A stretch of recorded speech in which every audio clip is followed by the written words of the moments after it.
I always preferred silence. It tells you more than most people ever will. Out in Dry Creek, Arizona, silence is currency, traded in glances, in the way folks lift 2 fingers from a steering wheel on dirt roads, in the dry crackle of mesquite under tire. I was headed east just after dawn, the sun low, already hot. My old station wagon creaked with the weight of survey gear I hadn't used in months, transit levels, boundary stakes, carbon copy maps rolled tight like old bones. I was helping someone who couldn't get help, a Navajo veteran, whose only road in and out of his land was being fenced by a rancher who claimed ownership he didn't have. The land remembers who walked it first. That should count for something. About 10 miles out of town, I saw the red and blue flash in my mirror. No siren, just lights. A Dry Creek cruiser, catching up on a straightaway. I pulled over, killed the engine. The dust hadn't settled when he stepped out. Young, tall, sunglasses on like a second face. I knew his type before he even spoke. That overconfidence, that cocked hip, hand near the belt, not nervous, just waiting to be disrespected. License and registration, or just more forgotten tales, Grandpa. His voice was slick with ridicule, designed to carry. He wanted someone to hear it. Someone always does. I didn't respond, just opened the glove box, reached slowly for the envelope that held my ID, the kind few people recognize anymore. He didn't wait. Step out of the vehicle. I hesitated, not because I was afraid, because I was tired, but I did as told. My knees cracked like kindling. The heat hit harder standing up. He gestured to the shoulder. Sit. I looked at the dust, then at him. He didn't blink, so I sat. He walked circles around my car, noticed the missing rear plate, paused at the faded federal tag, dull aluminum, corners worn soft. He didn't ask, just wrote tickets, infractions. He called and back up, like he was making a point. People passed, slowed, looked, kept driving. No one stopped. I stayed quiet, the same way I had decades ago, when silence meant life or death. He didn't know what I carried. Not in my pockets. In my history. Not until the sedan arrived. Government plates. Black exterior washed with sun. It pulled in without sound, without urgency. The rear door opened, and out stepped Alan Cross, older now, hair silvered,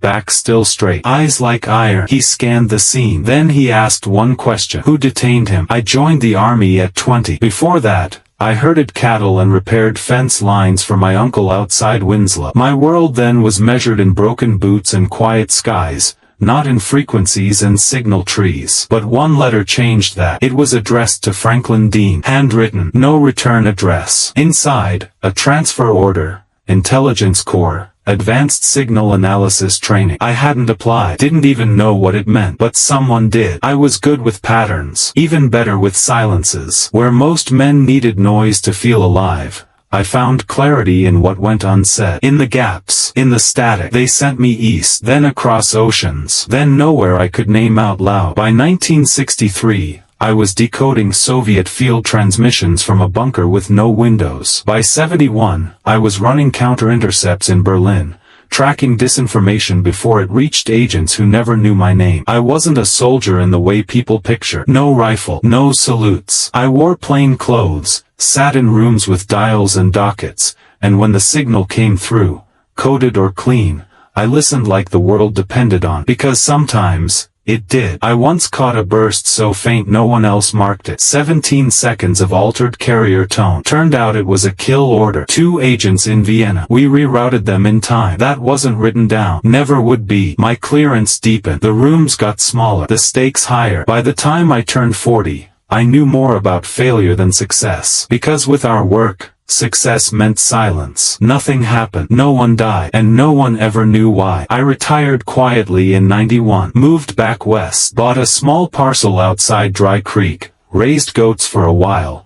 Then turned to helping the people nobody helped. Ranchers whose land surveys had been tampered with. Vets who'd been cut off from water rights or mineral access because of red tape they couldn't read. I didn't charge much. Sometimes not at all. Some called me the cartographer, which was half a joke. But I kept maps the government forgot. I remembered treaties that were never honored. And when a veteran asked me for help proving that the road to his homestead was rightfully his, I said yes. His name was Ben Yazzie. He served in Vietnam, tunnel rat. Came home to find most of his ancestral lands parceled out by paper hands with no dust under their nails. The access road had been there for generations, but now a rancher's son had claimed it, strung barbed wire, and blocked the entrance with cattle panels. Said the BLM gave him the rights. Ben didn't know how to fight that. I did. So I loaded my gear, folded the maps, checked the alignment charts, and started the drive. That morning was like many others, except my plates were gone. Not stolen,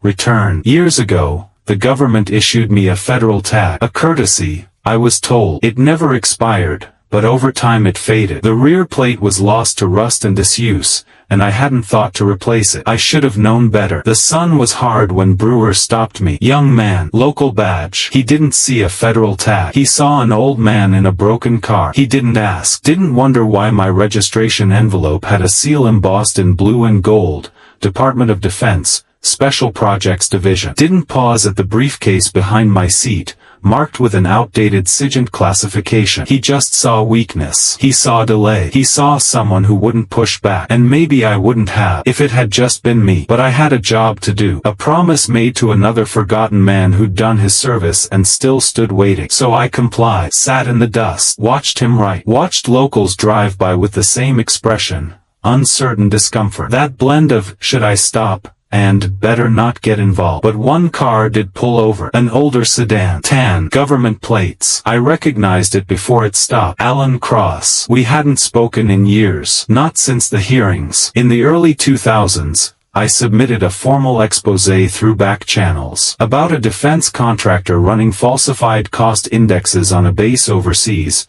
pocketing millions, endangering transport units who never got what the files said they received. No one wanted to hear it then, but Cross read it. He was still inside then, special counsel to the NSC. He thanked me quietly, said it would take time. It did. Years. But he remembered. And when that sedan door opened, and I saw his shoes hit the dirt, I knew someone hadn't forgot. He stepped out, still sharp, suit jacket off, tie loose in the heat, walked straight toward us. He asked, not loud but firm, who detained him. Brewer raised his hand, confused but not yet worried. Cross walked past him, straight to me, extended his hand. You told the truth when others buried it, he said. His voice didn't shake. I didn't forget. Cross stood between me and the officer like a wall of quiet memory. He didn't shout. He didn't threat. He just looked Brewer in the eye and said, do you have any idea who this man is? Brewer's mouth opened slightly, like he wanted to say something, like he was about to bluff his way out. But his words didn't come. Just a slight twitch in his temple and a glance toward the squad car,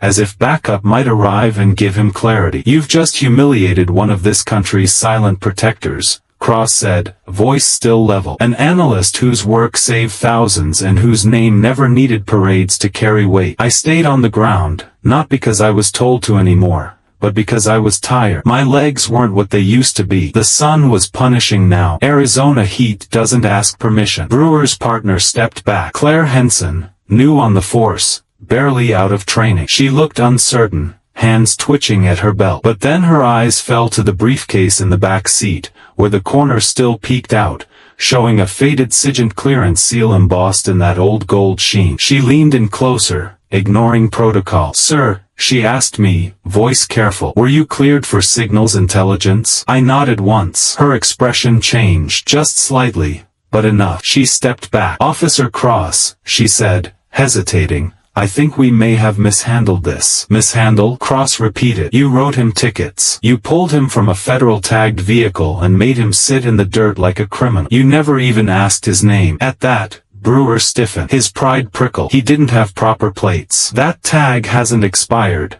Cross cut in. It predates your badge. And even if it had, you had no grounds for this kind of treatment. Did you even run the vehicle ID? Silence. Of course he hadn't. The dust swirled in the wind. Somewhere down the road, a semi rolled by, horn low and tired. Life kept going, unaware. But here, in this moment, everything paused. And something else surfaced. What I'd carried for decades, quiet and unrewarded. Cross turned back to me. Can you stand? I can manage, I said. He offered his hand again. I took it this time. Slowly, I stood. Every joint spoke, but I didn't falter. He guided me to his car, opened the back door. You're coming with me, he said. We're going to fix this. Brewer muttered something, but Cross didn't answer. Henson didn't move to stop us. She looked between me and the briefcase again, and I could see the doubt in her brow shift into understanding. I left the wagon behind. Cross drove us straight into town, past the school, past the diner, straight to the county building where,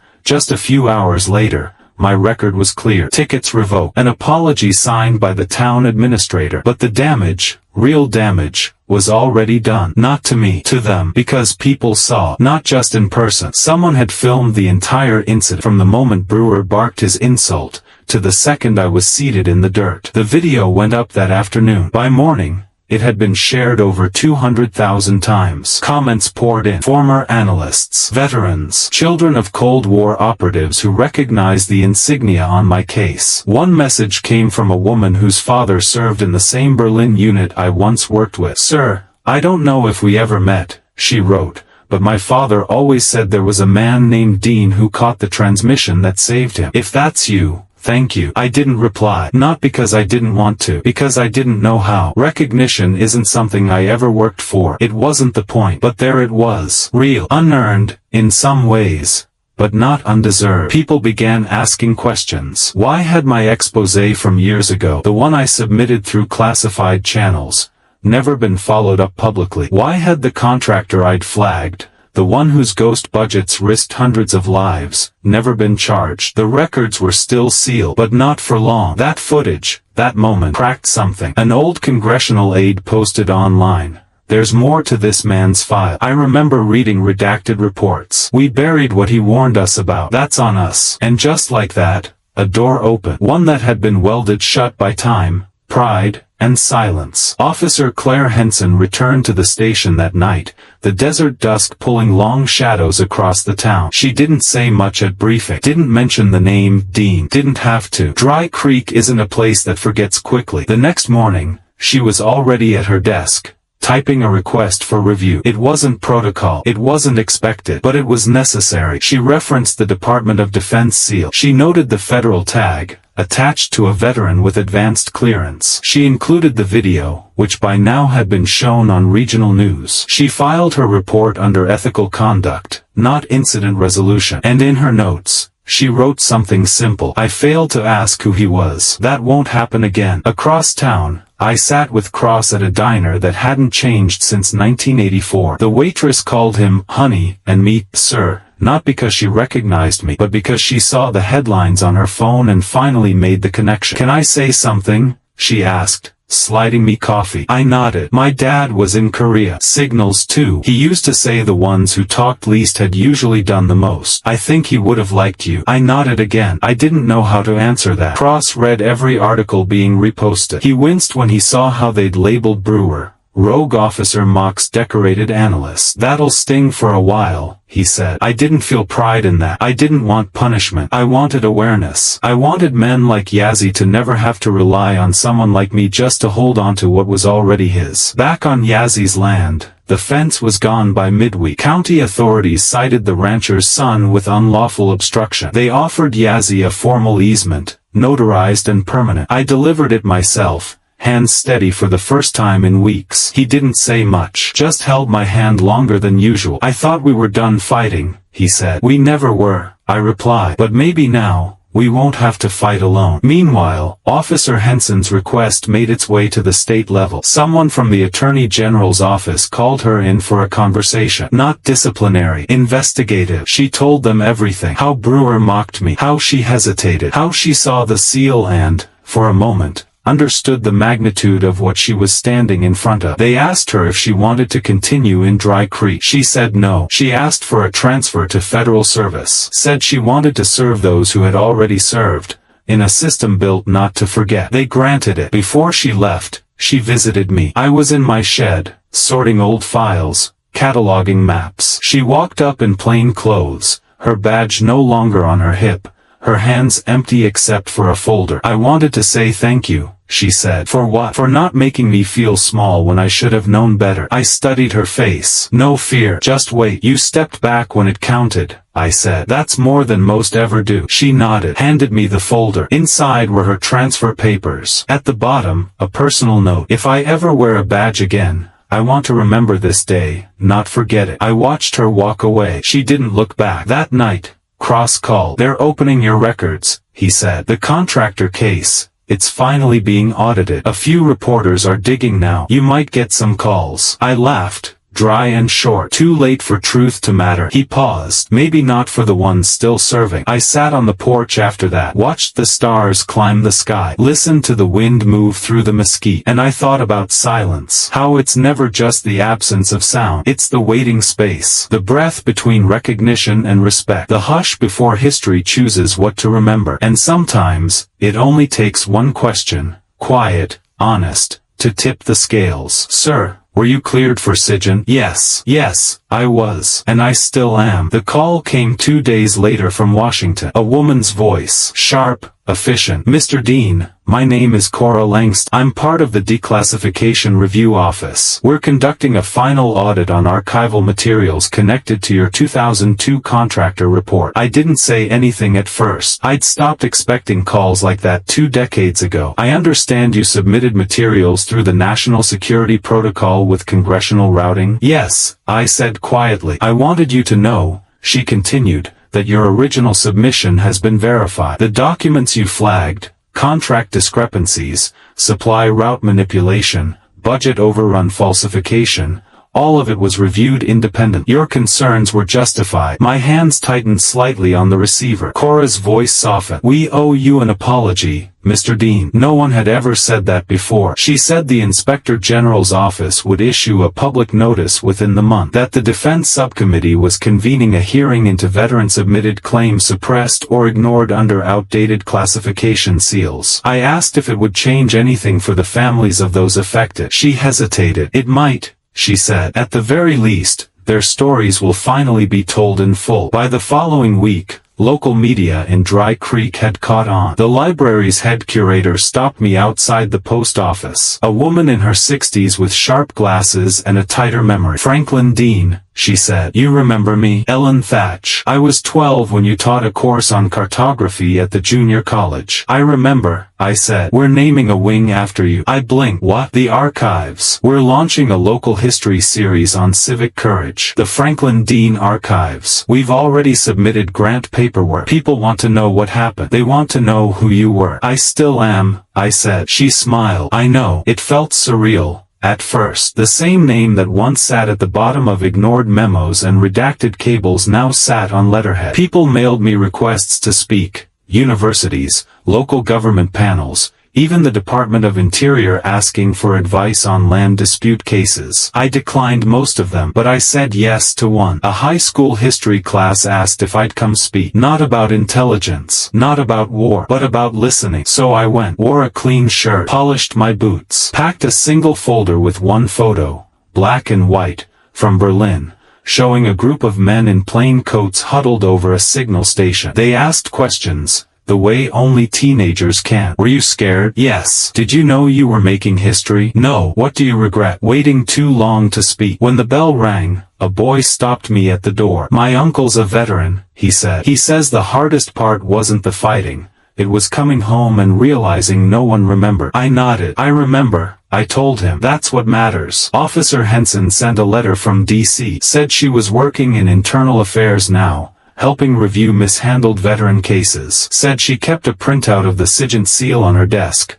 to remind me how close I came to looking away. Cross visited again. Drove in quietly, same as before. He brought a newspaper clipping. National Security Advisor confirms declassified testimony from Franklin Dean as catalyst for investigation into defense oversight corruption. He laid it on the table without ceremony. You started something, he said. I looked down at the headline. I didn't want this. I know, he said, but sometimes the ones who never want the credit are the ones who finally deserve it. In town, folks nod differently now. Not out of guilt, out of awareness. Like they see me, not the car, not the briefcase. Me. They ask about land rights, about service, about the truth behind the things they were once told to ignore. They don't ask for stories. They ask for direction. And I give it, the way I always did. Just quieter now. More deliberate. More seen. The archives opened on a Thursday. Nothing fancy. No parade. No national anthem. Just a folding table with lemonade, a few reporters with notepads,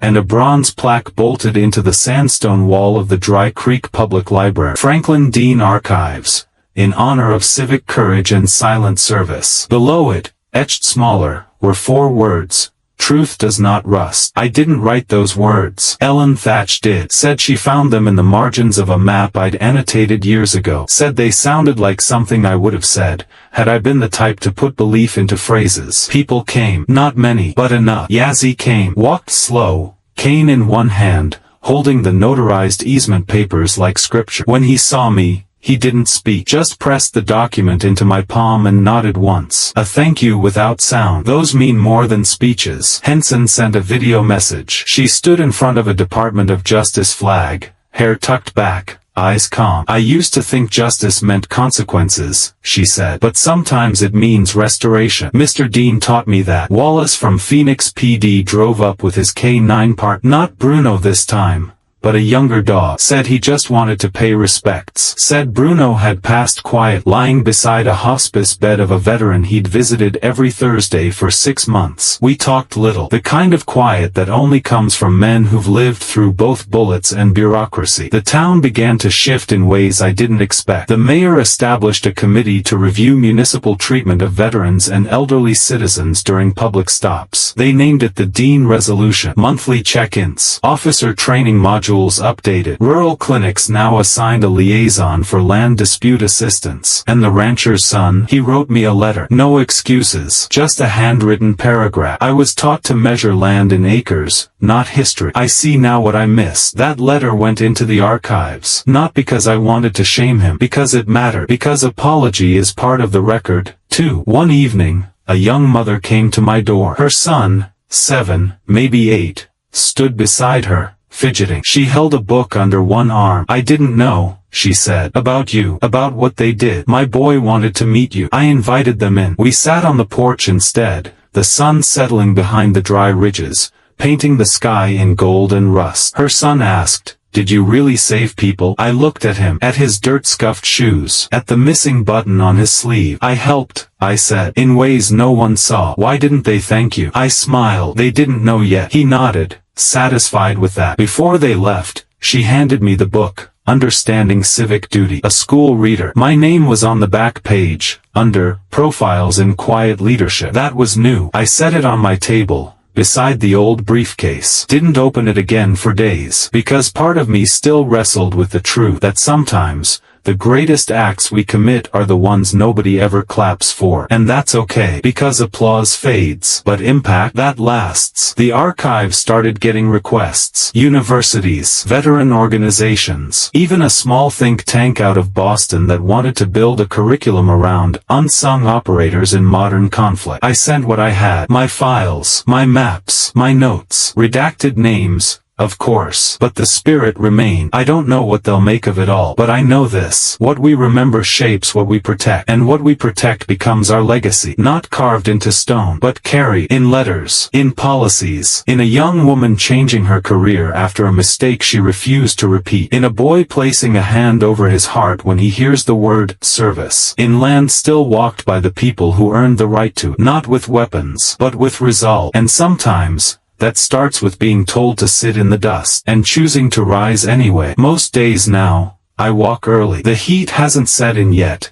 and the town moves slow enough that I can hear the gravel shift under my boots. Same path, same pace, past the post office, past the old diner, then down the road where the library stands, silent but alive. The archives room stays quiet, cool, dust-free. I don't go often, but when I do, I stand near the case that holds my maps. The ones they said didn't matter. The ones that proved a road, or a claim, or a fraud. Kids come in sometimes. They read the placards. They don't know the weight of what it means. Not yet, but one day they will. And that's enough. I never wanted recognition. I wanted continuity. I wanted to know that the next man standing with papers in his hands and a truth on his tongue wouldn't be told to sit in the dirt. That maybe, just maybe, someone would ask his name. So I leave behind what I can. Records, directions, a legacy not built on medals or headlines, but on the still, unshakable insistence that silence must never be the last word. My name is Franklin Dean. I cracked codes the world wasn't ready to hear. I warned of truths no one wanted to face. And I was ignored until I wasn't. Now, when I pass the badge on Officer Henson's replacement,